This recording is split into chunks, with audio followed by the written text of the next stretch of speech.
Hi everyone, in this video let's see the second application using a 555 timer.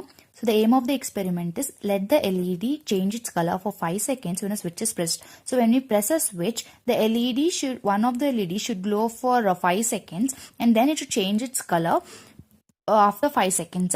So we use again a 555 timer IC. So this is the reset, VCC, threshold, discharge, trigger, ground and control voltage pin. We use two LEDs instead of one LED changing its color. So whenever the output is high, this LED, the one of the LED glows for 5 seconds, and after 5 seconds the second LED ons and the first LED gets off. So that the on and off of the LEDs depends upon the output, and this output depend upon the trigger voltage. So the trigger is being given using a push to on switch.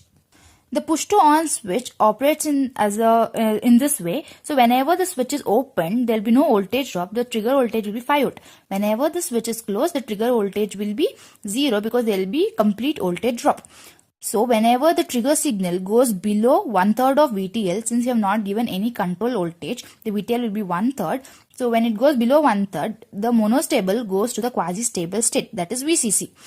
So since for our design specifications, we have used capacitance of 47 microfarad and using a formula of TPW is equal to 1.1 RC.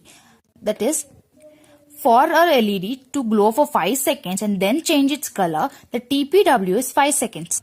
That means the TPW is the time taken for the monostable to stay in its quasi-stable state even after the removal of the trigger signal.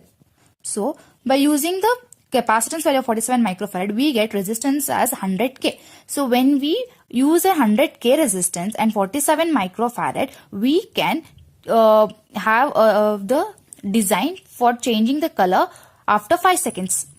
So, this is the circuit construction on a breadboard. So, the circuit construction has been done same way as the design shown.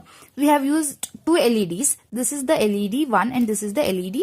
This is one LED 1 and this is the LED 2. Whenever we apply the trigger, this LED glows for 5 seconds, and when we remove the trigger for 5 seconds, this LED gets on, and after that it gets off and this LED glows.